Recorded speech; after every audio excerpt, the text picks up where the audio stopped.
अगर हम आज दहाड़ रहे हैं तो भगवान की शरण में और ब्रह्मचर्य से, उससे हम दहाड़ रहे हैं भगवान की शरण में और ब्रह्मचर्य। वही तुम्हें सब नौजवानों को कहते हैं, जिसे निकालने में इतना आनंद समझते हो, उसको रोक के तो देखो, बहादुर बन जाओगे, माया पर विजय प्राप्त कर लोगे, हर विपत्ति हर संकट को रौंदने की सामर्थ्य आ जाएगी। क्या जानोगे संसार के राग में, भोगों में फंसे हुए, क्या जानोगे भगवान नाम की महिमा। भगवान के महान नाम में इतनी सामर्थ्य है जो भगवान की सामर्थ्य से भी ज्यादा है। भगवान अवतार लेकर के गिने चुने लोगों का उद्धार करते हैं और नाम तो असंख्यों का उद्धार कर चुका है और करता रहेगा। नाम से बढ़ करके कुछ नहीं त्रिभुवन में। कौन ऐसा है जो ना चाहते हुए भी जबरदस्ती पाप करवा रहा है। हम चाह नहीं रहे, लेकिन ना चाहते हुए भी जबरदस्ती जो अपराध करवा रहा है, पाप करवा रहा है। उन लोग कहते थे कि हमें पता भी नहीं चलता हमसे ऐसा कैसे हो गया। अभी इसी क्षण सुधर सकती क्या? बोले हो आपको जो तुमने अपने को शरीर का और संसार का मान रखा है, इसको अभी हटाओ। अभी आप अपने इष्ट को स्वीकार करो कि हे नाथ जैसा भी मैं हूँ आपका हूँ। जैसे प्रभु कहते ममई वाम सबको मेरा है, तो आप बोलो श्री कृष्ण मेरे है, मैं श्री कृष्ण का हूँ। बॉडी बनाने के लिए दवाइयों की जरूरत नहीं, ब्रह्मचर्य की जरूरत है। दंड बैठक मारो, ब्रह्मचर्य रहो, 2-4 किलोमीटर दौड़ो, पवित्र भोजन पाओ, मुर्गा मुर्गी नहीं, पवित्र भोजन पाओ। फिर आप देखो आपके शरीर में कैसा बल आता है, उत्साह आता है। हर बार परास्त होने पर फिर हिम्मत करेगी, अब की बार तो मारूंगा इसे, अब की बार गिराऊंगा। और एक दिन गिरा दोगे, पक्का गिरा दोगे, क्योंकि भगवान के अंश हो तुम, निश्चित इस पर विजय प्राप्त। पर हारना नहीं। इसमें होता क्या, इतनी बार हरा देता है कि फिर युद्ध करने का मन ही नहीं होता। लगता है अब जो हो गया, अब क्या होगा।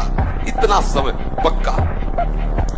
प्रत्येक हार में विजय छुपी होती है। जवान शरीर है, समीप में वैश्या है, भोग की अवस्था है, एकांत समय है, उनका मन नहीं टिकता। जब तक हम समस्त आसक्तियों का त्याग कराने वाले भगवान नाम में प्रीति नहीं करते, तब तक सुन भले लो ये स्थिति। हृदय में वो स्थिति आने वाली है। हृदय में स्थिति तभी आती है जो हमारे अंदर भजन होता है। आप थोड़ा सुनो और डट के भजन करो, देखो आप में स्थिति आ जाएगी।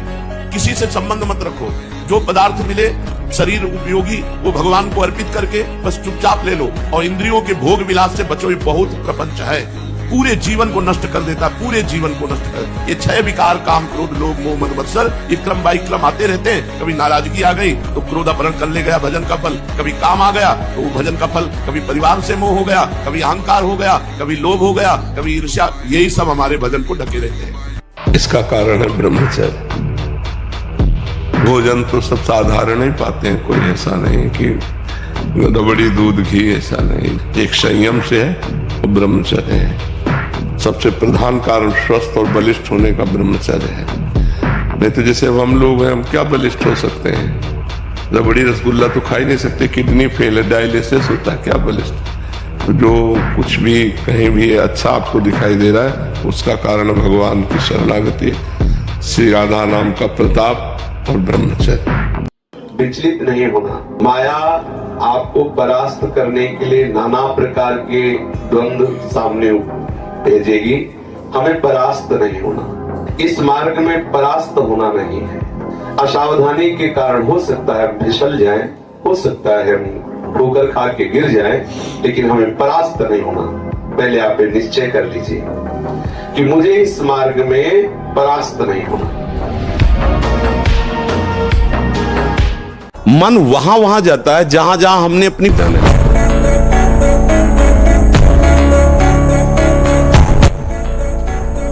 जो अपनी ब्रह्मचर्य शक्ति को नाश करता है तो उसकी शारीरिक शक्ति नष्ट हो जाती है। चेहरा पीला होने लगता है, चेहरे में झुर्रियां पड़ने लगती है, नेत्रों की शक्ति जाती रहती है, नेत्रों के आसपास नीली नीली रेखाएं प्रकट हो जाती है।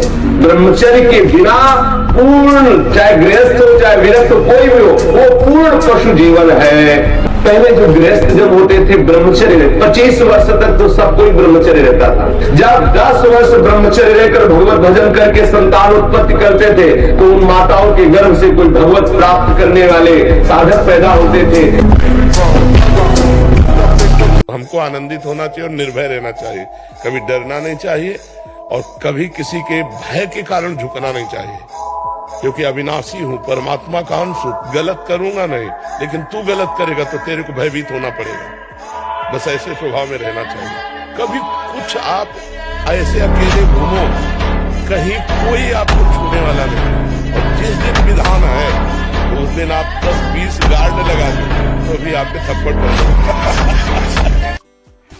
ये जो हमारा मन भजन में लेकर होटलों में खाओगे, भजन में मन लगेगा, अशुद्ध आहार करोगे, मनमानी व्यभिचार प्रवृत्तियों का दर्शन, संभाषण और क्रिया करोगे और तुम्हारा मन सच्चिदानंद प्रभु में लग जाएगा। तमाशा समझा है, तमाशा समझ लिया अध्यात्म में मन को लगाना। आहार शुद्ध नहीं, विचार शुद्ध नहीं, आचरण शुद्ध नहीं, चार लोग बैठे हैं उसी में अपनी इंद्रियों को बार बार तुम आकर्षण, शरीर आकर्षण की तरफ ले जा रहे, दिखाई नहीं दे रहा क्या स्थिति तुम्हारी? बात करेंगे ब्रह्म ज्ञान के नीचे बात ही नहीं, अरे कुछ नहीं।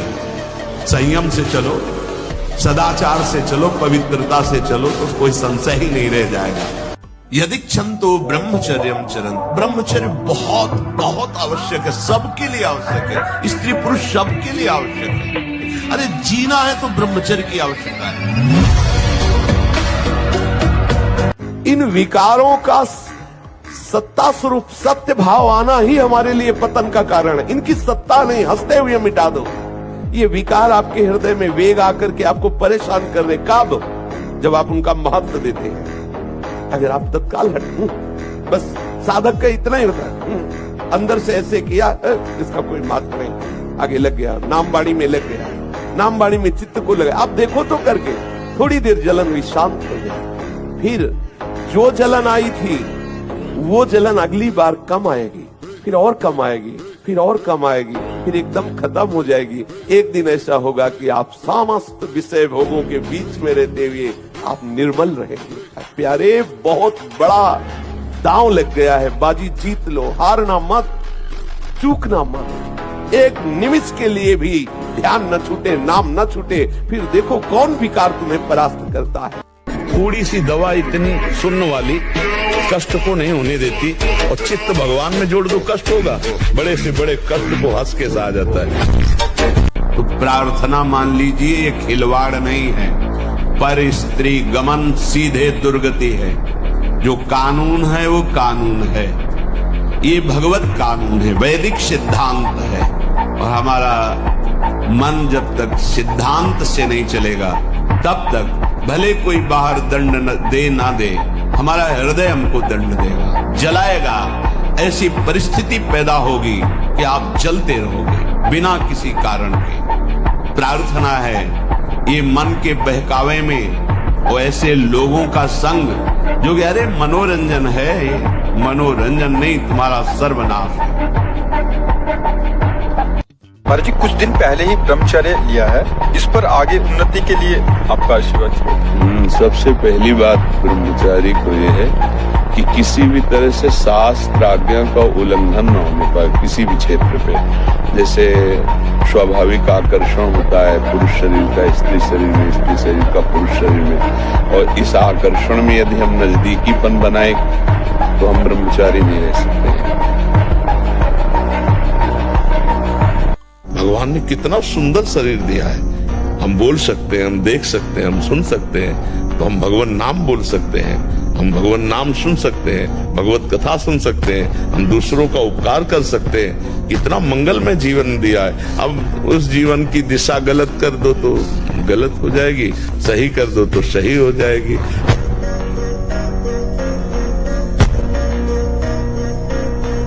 ये बात अच्छे से समझ लो, अच्छे से। इस सुख का प्रलोभन देकर बांधती सुख है नहीं, क्योंकि आप उपासक हो। जब सुख में उतरोगे तो कितने दिन फिर आपको घृणा होगी कि अरे धिक्कार हमारे जीवन, फिर लौटने का चांस नहीं रहेगा। ध्यान से सुन लो, लौटने का चांस नहीं देगी माया। तुम्हारी ऐसी आंतरिक कमजोरी हो जाएगी, ऐसी वृत्तियां कमजोर हो जाएंगी कि तुम उस माया के इशारे पर नाचोगे, उसके विपरीत तुम बोलने की भी ताकत नहीं रख सकते। ब्रह्मचर्य बहुत जोर का एक यम है। ब्रह्मचर्य के बिना जीवन मृत है, मृत जीवन। ब्रह्मचर्य अमृत है। मन, वाणी, शरीर, बड़ा भारी इनका साधना में योग है। अष्ट प्रकार के मैथुनों का सर्वथा त्यागी ही ब्रह्मचारी कहा जाता है। मरना ही है ना, तो लगा लंगोटी। मरना है तो ऐसा मर के अमर हो जा। मरने जैसा दुख सहना चाहता ना, लगा लंगोटी और 2 रोटी मांग के खाओ, रात दिन भजन कर, देख पूरे विश्व को हिला न दे तो क्या, पूरे विश्व को झुकाने की ताकत आ जाएगी। क्या मुर्दे जैसा जीवन, जो इंद्री जैसा चाहे वैसा डाउन कर दे, जैसा चाहे वो हमें शोक दे दे, दुख दे। थोड़ा सा साहसी बनो, तुम भगवान के अंश हो, तुम कुछ भी कर सकते हो, कुछ भी।